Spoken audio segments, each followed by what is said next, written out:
नमस्कार साथियों, आप सभी का हमारे YouTube चैनल पर स्वागत है। आज हम बात करने वाले हैं आपके ऑब्जेक्टिव्स के बारे में। फर्स्ट चैप्टर में किस प्रकार के ऑब्जेक्टिव आपको मिल सकते हैं, कौन कौन से इम्पोर्टेंट ऑब्जेक्टिव इस चैप्टर से आपको आते हैं, उसके बारे में हम बात करने वाले हैं। आज का हमारा टॉपिक है आपके ऑब्जेक्टिव्स के बारे में आज हम बात करेंगे। और ऐसे प्रश्न जो आपके एग्जाम के लिए बहुत ही महत्वपूर्ण होने वाला है। तो आज हम बात कर रहे हैं फर्स्ट चैप्टर जिसका नाम है विलियन। क्योंकि विलियन वाले चैप्टर से भी आपको 2 से 3 ऑब्जेक्टिव मिल जाते हैं। तो यहाँ पर क्योंकि ऑब्जेक्टिव की संख्या ज़्यादा होती है, यदि आपके जितने ज़्यादा ऑब्जेक्टिव सही होंगे उतने अच्छे परसेंटेज आपके बन जाते हैं। तो हम आपके लिए हर एक टॉपिक से लगभग 10 प्रश्नों को लेकर आए हैं। उनमें से आपको एग्जाम में प्रश्न आसानी से मिल जाएंगे, और या फिर उससे संबंधित कुछ प्रश्न। तो यहाँ पर आपको जो ऑब्जेक्टिव बताए जाएंगे उसे आप ध्यानपूर्वक समझें, क्योंकि जो हम आपको बता रहे हैं या तो इसी टाइप से आपको प्रश्न आ जाएंगे या फिर इससे संबंधित प्रश्नों को पूछा जाएगा। तो यदि आपके कंसेप्ट क्लियर है तो आसानी से आप प्रश्नों को हल कर लेंगे। आज का हमारा जो टॉपिक है वो है ऑब्जेक्टिव। तो फर्स्ट चैप्टर से किस प्रकार के ऑब्जेक्टिव आपको मिल सकते हैं, इसके बारे में हम बात करते हैं। तो शुरू करते हैं।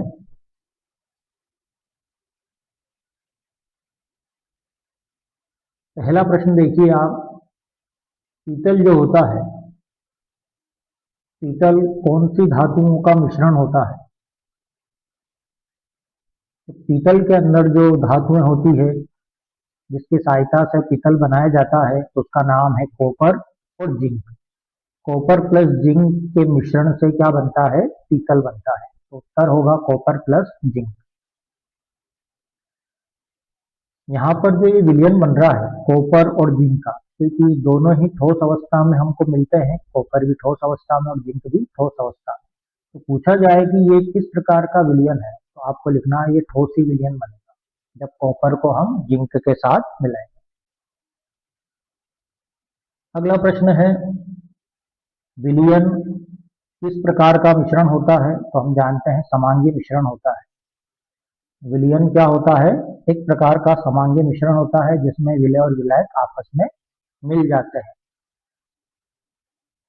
अगला प्रश्न है, चूहों का जहर बनाने में किस रसायन का उपयोग किया जाता है? तो उसका नाम है सोडियम फ्लोराइड। सोडियम फ्लोराइड का उपयोग जो किया जाता है वो चूहों को मारने की दवाई बनाने में किया जाता है।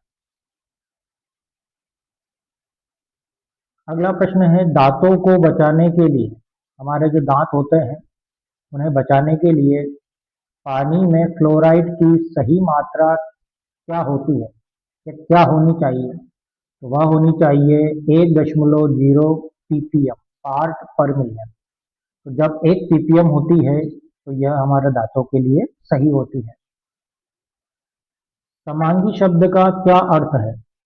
तो समांगी का अर्थ होता है कि सभी जगह संगठन व गुण एक समान है। तो किसी विलायक में हम जब विलय मिलाते हैं तो विलय के कण पूरे विलायक में उनका जो संगठन होता है, जो उसका गुण होता है, वो एक समान होता है। तो समांगी शब्द का अर्थ होता है कि सभी जगह संगठन व गुण एक समान हो। ठीक है, जैसे हम पानी में यदि शक्कर डालते हैं तो शक्कर का गुण पूरे पानी में एक जैसा होता है। तो उसी को हम कहते हैं सभी जगह संगठन व गुण का समान होना।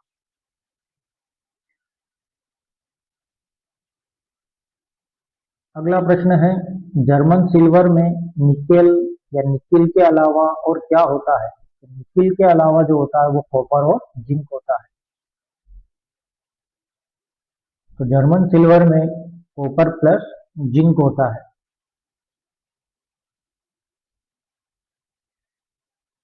इसके बाद अगला प्रश्न है, ये भी एक प्रकार का क्या है, फॉसी विलयन होता है। तो आपको याद रखना है कि जर्मन सिल्वर जो बनता है वो nickel plus copper plus zinc के द्वारा बनाया जाता है।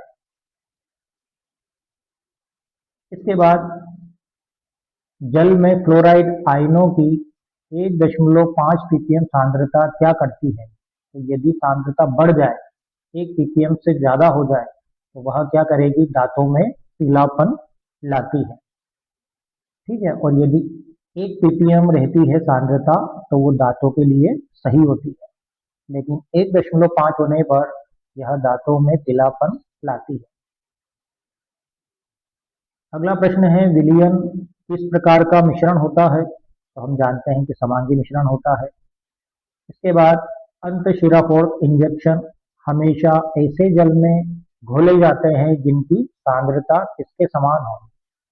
तो इसकी सांद्रता हमारे रक्त प्लाज्मा के समान होना चाहिए। इसके आधार पर यह इंजेक्शन बनाया जाता है।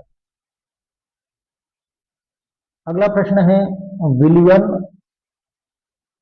में जो अवयव अधिक मात्रा में होता है उसे हम क्या कहते हैं। तो जो विलयन होता है वो विलय और विलायक दो घटकों से मिलकर बना होता है। जिसकी मात्रा अधिक होती है उसे हम विलायक कहते हैं और जिसकी मात्रा कम होती है उसे हम विलय कहते हैं।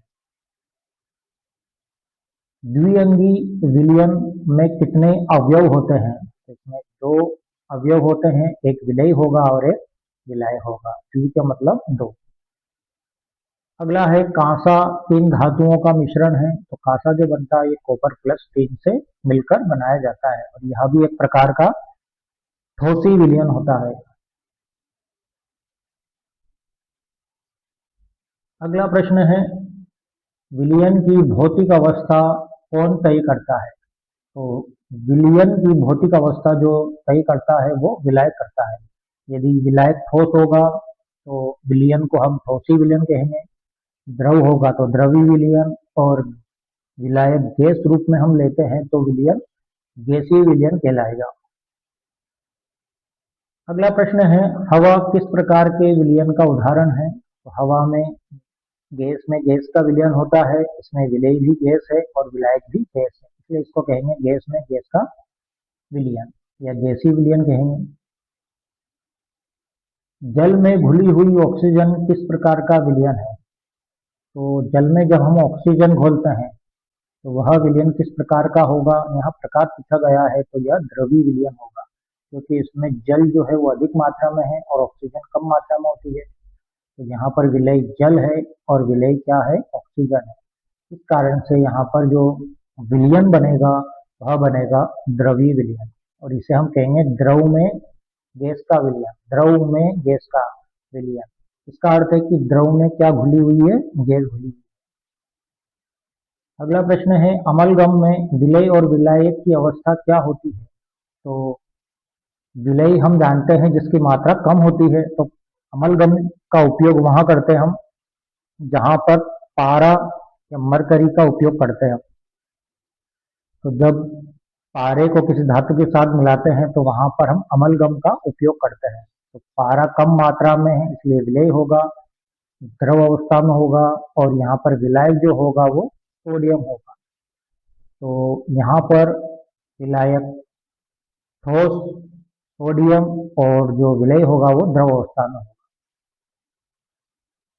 कपूर का नाइट्रोजन में मिलना क्या कहलाता है। तो यह जो विलयन बनेगा यह विलयन बनेगा गैसीय विलयन। ठीक है, तो यहाँ पर जो विलयन बन रहा है यहाँ पर गैसीय विलयन बनेगा और यह गैस में ठोस का विलयन होगा। यहाँ पर नाइट्रोजन की मात्रा अधिक है इसलिए यहाँ पर गैस जो है वो विलायक है नाइट्रोजन, और कपूर जो है वो ठोस अवस्था में है और कम मात्रा में है। इस कारण से कपूर यहाँ पर क्या होगी, विलय होगी। ठीक है, तो इस प्रकार से प्रश्न भी आपको पूछे जाते हैं। आगे आप देखिए, अगला प्रश्न है, सांद्रता को व्यक्त करने के लिए तनु या सांद्र कहना कौन सी विधि है। तो इसे हम कहते हैं गुणात्मक विधि। इसके द्वारा ही हम पता लगा सकते हैं कि विलयन तनु है या सांद्र है। तो एक प्रकार की ये गुणात्मक विधि होती है। तो सांद्रता को व्यक्त करने के लिए एक मात्रात्मक विधि होती है और दूसरी गुणात्मक विधि होती है। तो यहाँ पर जो उत्तर आएगा वो गुणात्मक होगा। अगला प्रश्न है, ब्लीचिंग विलयन में सोडियम हाइपोक्लोराइट का द्रव्यमान प्रतिशत कितना होगा? तो यह होता है 3.62%, W/W में, द्रव्यमान प्रतिशत में होगा। तो ब्लीचिंग विलयन जो बनाया जाता है उसमें 3.62 सोडियम हाइपोक्लोराइट होता है W/W में।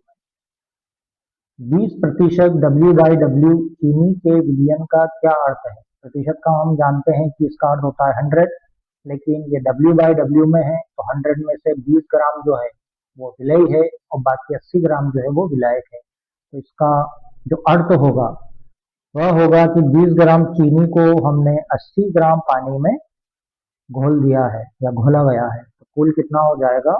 100 ग्राम। द्रव्यमान प्रतिशत का मुख्य उपयोग कहाँ होता है? तो इनका उपयोग होता है रासायनिक उद्योगों में। आयतन प्रतिशत, जिसे हम V/V भी कहते हैं या इससे व्यक्त करते हैं, तो इसका सूत्र क्या होगा? तो इसका सूत्र होगा अवयव का आयतन, जो एक अवयव है विलेय का आयतन बटे कुल आयतन इंटू 100, यह इसका सूत्र होगा। इसके बाद देखिए, कपूर का नाइट्रोजन गैस में विलयन किस प्रकार का विलयन है? तो यह गैसीय विलयन होता है। ठीक है, इसमें कपूर जो होगी वो विलेय है और नाइट्रोजन यहाँ पर विलायक है।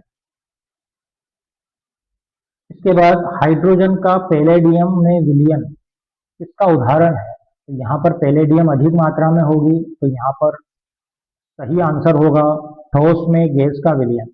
पैलेडियम धातु होती है अधिक मात्रा में और इसके ऊपर हाइड्रोजन गैस को अधिशोषित किया जाता है। तो हाइड्रोजन गैस यहाँ पर विलेय है और पैलेडियम यहाँ पर विलायक है।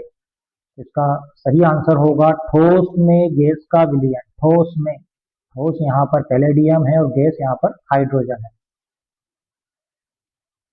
अगला प्रश्न है, गुणात्मक रूप से सांद्रता व्यक्त करने से क्या समस्या आती है? तो गुणात्मक रूप से यदि हम सांद्रता व्यक्त करते हैं तो हमें एक भ्रम उत्पन्न हो जाता है, हमें पता नहीं लगता है कि इसमें विलेय की मात्रा कितनी है। तो इस तरीके से हम बता नहीं सकते हैं। तो गुणात्मक रूप से हमको इसमें भ्रम उत्पन्न होता है, एग्जैक्ट हमको आंसर नहीं मिल पाता है, इसलिए हम मात्रात्मक रूप का उपयोग करते हैं। अगला प्रश्न है, 10% W/W जो सांद्रता दी गई है द्रव्यमान प्रतिशत में दी गई है, इसका अर्थ क्या है? तो द्रव्यमान प्रतिशत 10% ग्लूकोज विलयन में 100 ग्राम कुल विलयन में जल की मात्रा कितनी है? तो 10% का अर्थ है कि 10 ग्राम जो है विलेय है, तो बचा कितना 100 में से? 90 ग्राम। तो 90 ग्राम इसमें क्या होगा? जल होगा। अगला प्रश्न है, कमर्शियल ब्लीचिंग विलयन में क्या घुला होता है? तो हम पढ़ चुके हैं कि सोडियम हाइपोक्लोराइट घुला होता है। इसकी मात्रा भी हम पढ़ चुके हैं कि कितना घुला हुआ होता है।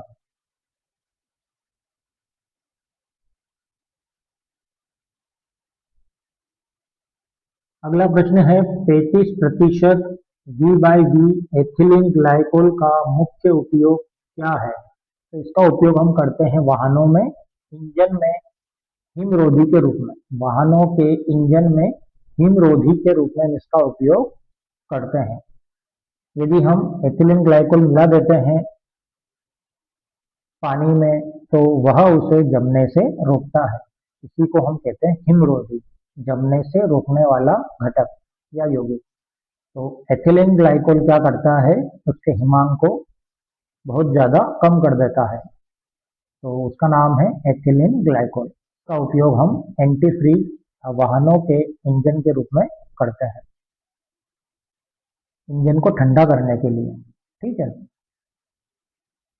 अगला प्रश्न है, एंटी फ्रीज पानी के हिमांक को कितना कर देता है? तो यह कर देता है 255.4 केल्विन या -17.6 डिग्री सेल्सियस तक कम कर देता है यह। तो इसका काम होता है हिमांक बिंदु को कम कर देना।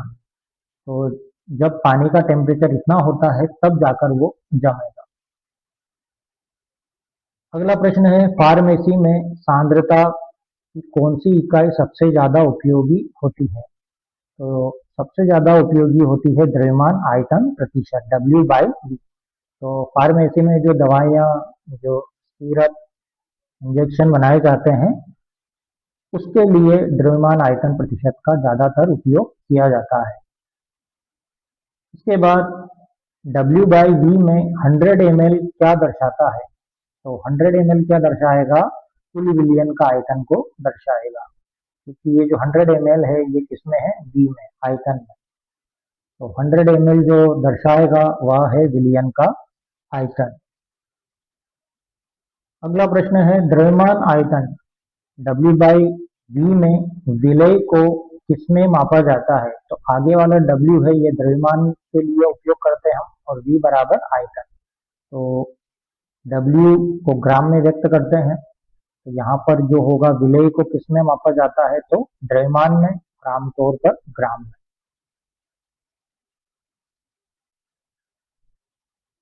अगला प्रश्न है, द्रव विलयनों की सांद्रता सामान्यतः किस रूप में व्यक्त की जाती है? तो यदि विलयन में विलय और विलायक दोनों ही द्रव अवस्था में है तो इसके लिए हम V/V, आयतन आयतन प्रतिशत का उपयोग करते हैं। अगला प्रश्न है, विलयन में जिसकी मात्रा अधिक होती है, जो भौतिक अवस्था तय करता है, उसे हम क्या कहते हैं? तो जो भौतिक अवस्था को तय करता है तो उसे हम विलायक कहते हैं। इसके द्वारा ही हम बता सकते हैं कि विलयन ठोसी होगा या द्रवीय होगा या गैसीय होगा।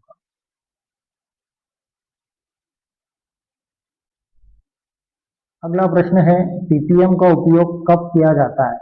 तो जब विलय की मात्रा क्या हो? अत्यंत सूक्ष्म हो, बहुत ही कम मात्रा हो विलय की और विलायक की बहुत ही अधिक हो, तब हम पीपीएम इकाई का उपयोग करते हैं।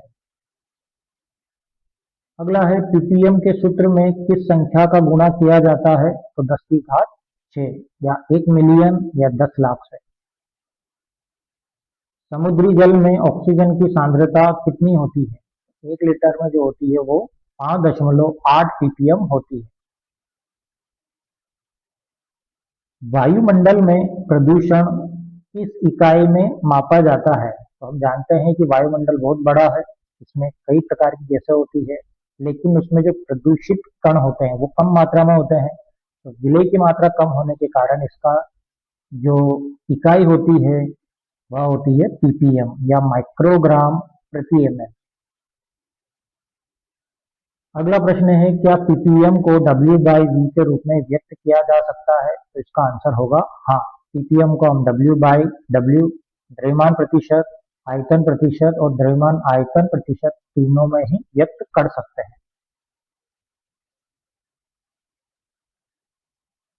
अगला प्रश्न है, कारों के इंजन को ठंडा करने के लिए हिमरोधी, जिसका नाम है एथिलीन ग्लाइकोल, की सांद्रता कितनी होती है? तो इसकी सांद्रता होती है 33%, वो भी V/V में।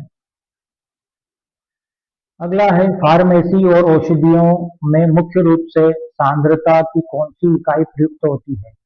तो इसके लिए हम W/V का उपयोग करते हैं, द्रव्यमान आयतन प्रतिशत का। अत्यंत सूक्ष्म सांद्रता को मापने के लिए सबसे उपयुक्त इकाई कौन सी है? तो वह होती है पीपीएम।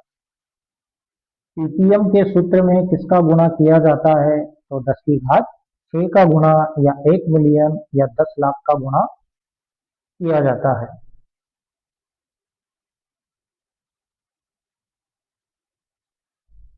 अगला प्रश्न है, समुद्री जल में घुली हुई ऑक्सीजन की सांद्रता लगभग कितनी होती है? तो 5.8 ppm होती है। किसी विलयन में उपस्थित सभी अवयवों के मोल अंश, चाहे उसमें कितने भी विलय हो और तो उनका जो योग होता है वह कितना होता है, तो टोटल योग जो होता है वो 1 होता है। किसी विलयन में मान लीजिए एक घटक है, बी घटक है, प्लस सी घटक है, प्लस डी घटक है, 4 घटक है किसी विलयन में। तो इन सभी का जो योग होगा वह कितना होगा, 1 होगा। ठीक है, तो ये मोल अंश ज्ञात करने के लिए हम उपयोग करते हैं। अगला प्रश्न है, वायुमंडल में प्रदूषकों की सांद्रता प्रायः किसमें दर्शाई जाती है, तो इसके लिए हम उपयोग करते हैं पीपीएम या माइक्रोग्राम प्रति एमएल।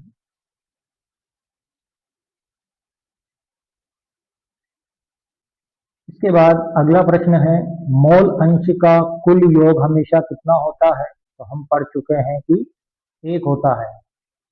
अगला प्रश्न है, मोलरता को किस अक्षर से दर्शाते हैं, तो कैपिटल एम से।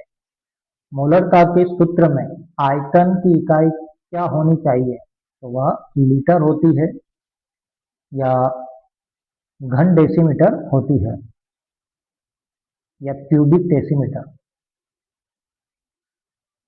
अगला प्रश्न है, विलेय के मोल कैसे निकालते हैं, तो विलेय के मोल, तो विलेय का द्रव्यमान बटे कुल द्रव्यमान या मोलर द्रव्यमान। विलेय के द्रव्यमान को ऊपर रखिए आप और बटे में उसके अणुभार या मोलर द्रव्यमान का भाग लगा दीजिए, तो हमें विलेय के मोल मिल जाएंगे। तो मोल का जो सूत्र होता है भार बटे अणुभार। अगला प्रश्न है, 0.5 एम पोटेशियम क्लोराइड का क्या अर्थ है, तो इसका अर्थ है कि 1 लीटर विलियन में पोटेशियम क्लोराइड के कितने मोल हैं, 0.5 मोल उपस्थित है।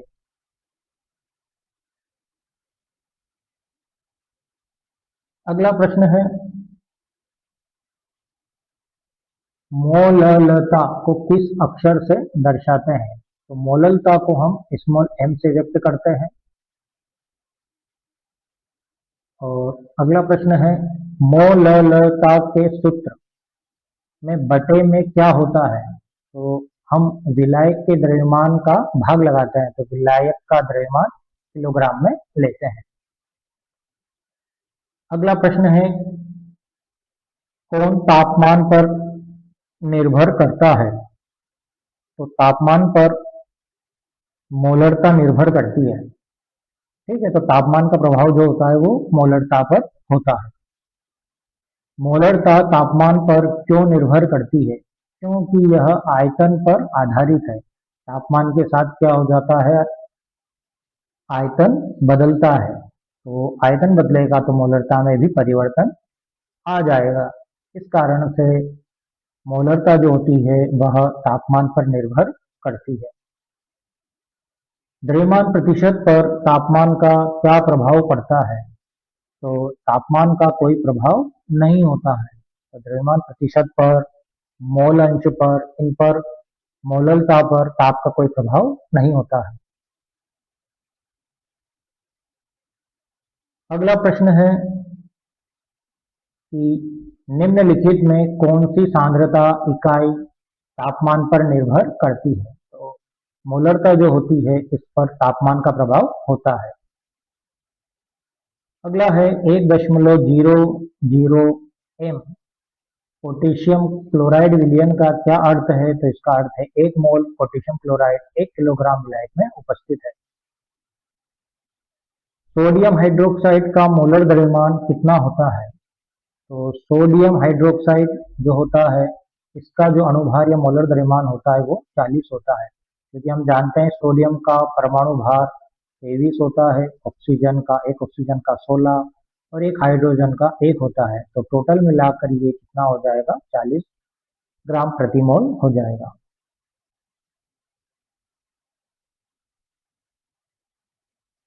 अगला प्रश्न है, किसी विलयन में सभी अवयवों के मोल अंश का योग कितना होता है, तो टोटल उसका जो योग होगा वो 1 होना चाहिए।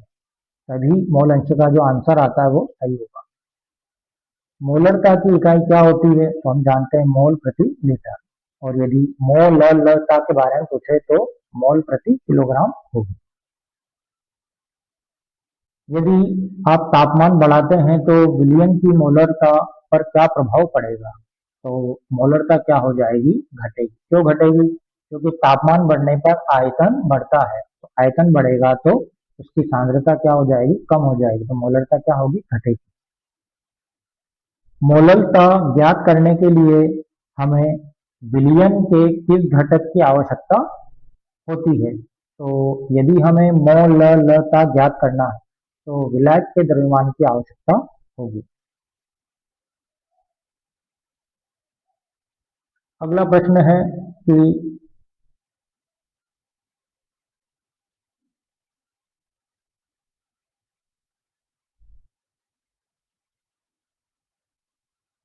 विलेयता मुख्य रूप से किन बातों पर निर्भर करती है? जो विलेयता होती है, जब हम किसी विलायक में विलेय घोल देते हैं तो वही उसकी क्या कहलाती है, विलेयता कहलाती है।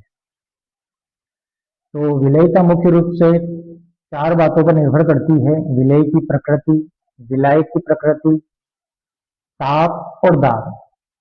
इन चार कारकों पर विलेयता निर्भर करती है। अगला प्रश्न है, नेफ्थेलिन पानी में क्यों नहीं घुलता है? क्योंकि नेफ्थेलिन जो होता है वो अध्रुवी विलेय होता है और पानी जो होता है वो ध्रुवी होता है। तो अध्रुवी ध्रुवी विलायक में नहीं घुलते हैं, इस कारण से नेफ्थेलिन पानी में नहीं घुलता है।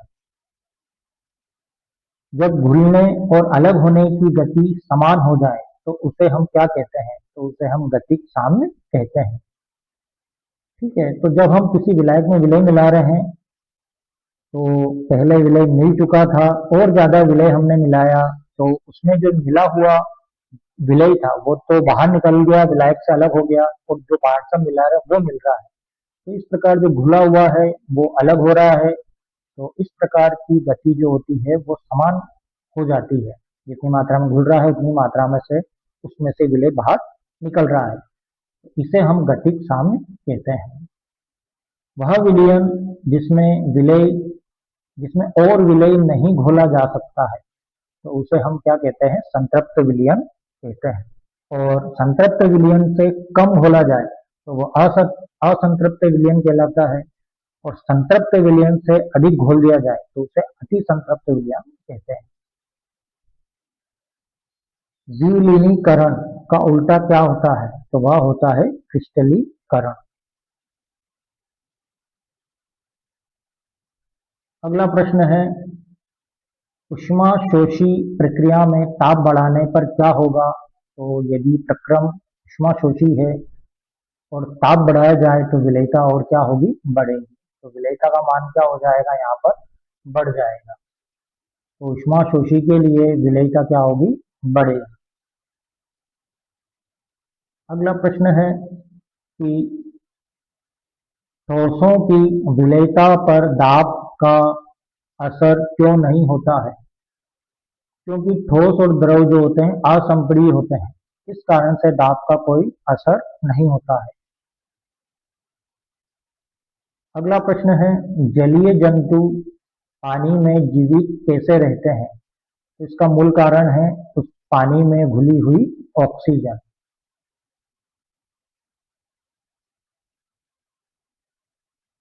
अगला प्रश्न है, गैसों की विलेयता दाब बढ़ाने पर घटती है या बढ़ती है? तो गैसों की विलेयता दाब बढ़ाने पर क्या होती है? बढ़ती है। इसी को हम कहते हैं हेनरी का नियम।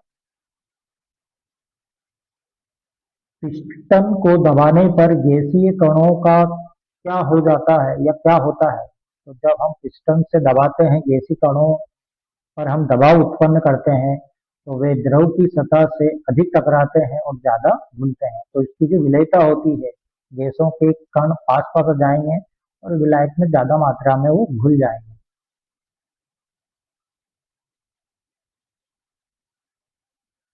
अगला प्रश्न है, समान समान को घोलता है। इसका अर्थ है कि जो ध्रुवीय विलय होगा वो ध्रुवीय विलायक में घुल जाएगा, अध्रुवीय विलय होगा तो अध्रुवीय विलायक में घुल जाएगा। तो नियम के अनुसार अध्रुवीय विलय किसमें घुलेगा? तो अध्रुवीय विलय इसमें कौन सा है? तो बेंजीन जो होता है, जो कार्बनिक यौगिक होते हैं ज्यादातर वो अध्रुवीय होते हैं। तो बेंजीन एक प्रकार से अध्रुवीय विलायक है। तो यहाँ पर इस नियम के अनुसार जो अध्रुवीय विलय इसमें घुलेगा तो वो बेंजीन में घुल जाएगा। अगला है, जब विलीनीकरण और क्रिस्टलीकरण की गति समान हो जाए तो अवस्था क्या कहलाती है? तो उसे हम गतिक साम्य कहते हैं।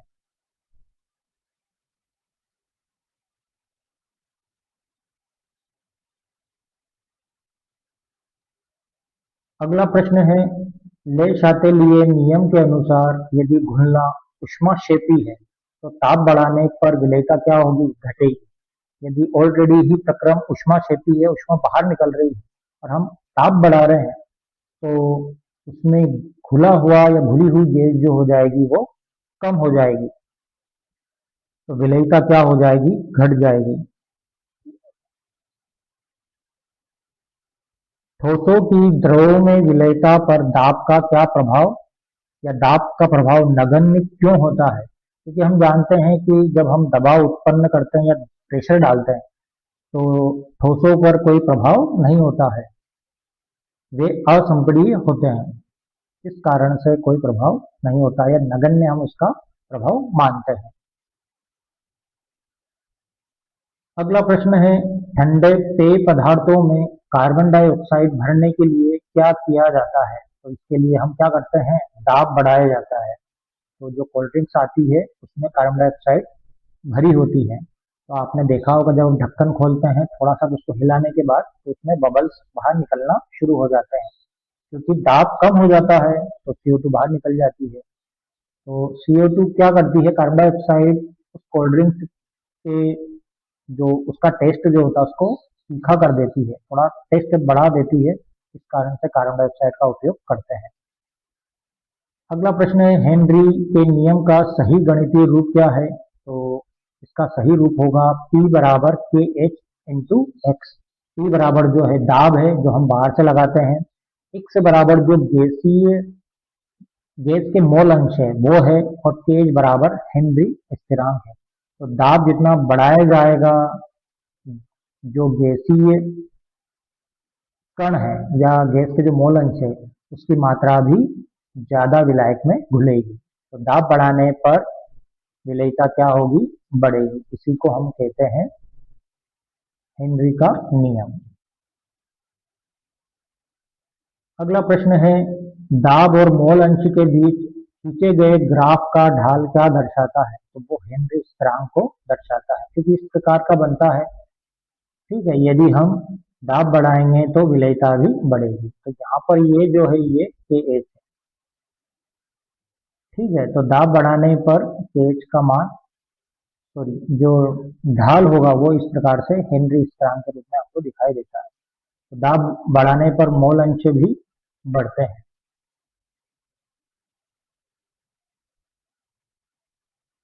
अगला प्रश्न है, के एच किस पर निर्भर करता है? तो के एच का मान, जो हेनरी स्थिरांक का मान है वो गैस की विलेयता, सॉरी, इसका उत्तर जो होगा वो गैस की प्रकृति और तापमान पर निर्भर करता है। तो केच का मान जो है या केच की निर्भरता जो होती है वो गैसीय प्रकृति और तापमान पर निर्भर करती है।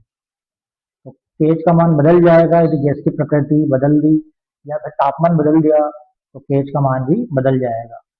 इसके बाद है, तापमान बढ़ाने पर केच पर क्या प्रभाव पड़ता है? तो तापमान बढ़ाने पर केच का मान बढ़ता है। ठीक है, तो तापमान बढ़ेगा तो केच का मान बढ़ेगा, और केच का मान बढ़ेगा तो विलेयता क्या होगी? घटेगी। अगला प्रश्न है, केच और गैस की विलेयता में क्या संबंध है? तो विपरीत संबंध है। ठीक है, तो केच अधिक तो विलेयता क्या होगी? कम हो जाएगी। ताप बढ़ाने पर गैस की विलेयता पर क्या प्रभाव पड़ता है? तो विलेयता क्या होती है? घटती है। अगला प्रश्न है, जलीय जीव ठंडे पानी में रहना क्यों पसंद करते हैं? तो उसका कारण है कि ठंडे पानी में केच का मान कम होता है, और केच का मान यदि कम है तो उसमें ऑक्सीजन अधिक मात्रा में घुली हुई रहेगी, और इसी कारण से क्या होगा कि जो जलीय जीव होंगे वो आसानी से उसमें सरवाइव कर जाएंगे।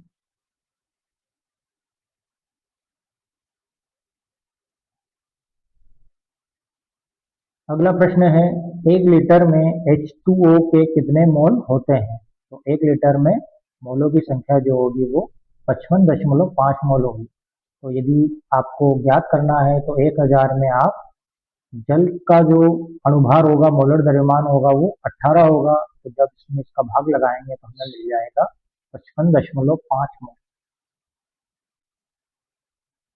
अगला प्रश्न है, शीतल पेयों में कौन सी गैस भरी होती है? तो कार्बन डाइऑक्साइड का उपयोग हम करते हैं, सॉफ्ट ड्रिंक्स जो होती है। अगला प्रश्न है, गणना करते समय हर से गैस के मोलों को क्यों हटा दिया जाता है? तो क्योंकि गैसों की जो विलेयता होती है पानी के मोलों की तुलना में क्या होती है? नगण्य होती है। इस कारण से जिससे गणना आसान हो जाती है, क्योंकि बहुत कम मात्रा में गैस के मोल घुले होते हैं, इसलिए हम उसको नगण्य मान लेते हैं। अगला प्रश्न है, हेनरी नियम के सूत्र P बराबर KH, एक्स में एक्स क्या है? तो ये द्रव में जो गैस के मोल अंश है उसको दर्शाता है। तो एक्स बराबर क्या है? गैस के मोल अंश। अगला प्रश्न है, सोडा बोतल को उच्च दाब पर क्यों सील किया जाता है? तो यहाँ पर हेनरी के नियम के अनुसार दाब अधिक होने से कार्बन डाइऑक्साइड की विलेयता बढ़ जाती है। तो कार्बन डाइऑक्साइड को अधिक मात्रा में भरने के लिए, उसकी विलेयता बढ़ाने के लिए हम दाब अधिक करते हैं, इसलिए उच्च दाब पर CO2 को भरा जाता है। और यह एक प्रकार का नियम है जिसे हेनरी का नियम कहते हैं।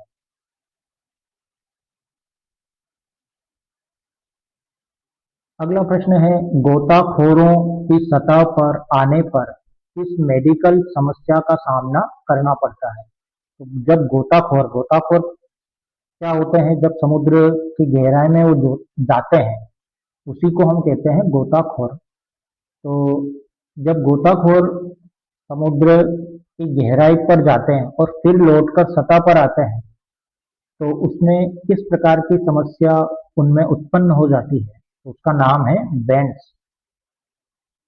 एक बेंट्स नामक रोग होता है, एक दर्दनाक स्थिति आ जाती है, उनकी मांसपेशियों में दर्द उत्पन्न हो जाता है, जिसे हम बेंट्स कहते हैं। बेंट्स से बचने के लिए टैंकों में कौन सी गैस भरी होती है या उसमें मिलाई जाती है? तो उत्तर होगा हीलियम। हीलियम का उपयोग इसमें किया जाता है, helium plus oxygen plus nitrogen. अगला प्रश्न है, अधिक ऊंचाई पर सोचने समझने की क्षमता कम होने की बीमारी को क्या कहते हैं? जब अधिक ऊंचाई पर हम जाते हैं तो सोचने समझने की क्षमता थोड़ी कम हो जाती है, तो इसे हम कहते हैं एनोक्सिया। अगला प्रश्न है, गैस का द्रव में घुलना कैसा या कैसी प्रक्रिया है? ऊष्माक्षेपी है या ऊष्मा शोषी है? तो जब हम गैस का द्रव में घुलना, गैस को जब द्रव में घोलते हैं तो यह एक प्रकार की क्या है? ऊष्माक्षेपी अभिक्रिया है, इसमें से ऊष्मा बाहर निकलती है। अगला प्रश्न है, विलेयता पर ताप का प्रभाव किस नियम से समझाया जा सकता है? तो वह नियम है ले शातेलिए नियम, जो हम 11th में पढ़ चुके हैं।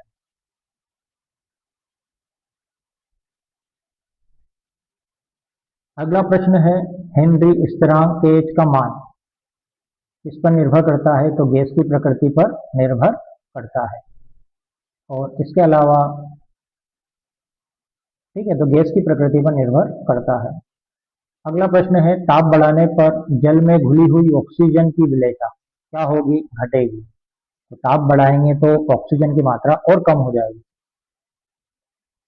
गोताखोरों के सिलेंडर में किस गैस का उपयोग तनुकारी के रूप में किया जाता है? तो गोताखोरों के जो सिलेंडर होते हैं उसमें हीलियम का उपयोग किया जाता है। इसमें नाइट्रोजन भी होती है, प्लस नाइट्रोजन और प्लस ऑक्सीजन, इन तीनों का मिश्रण उस सिलेंडर में होता है।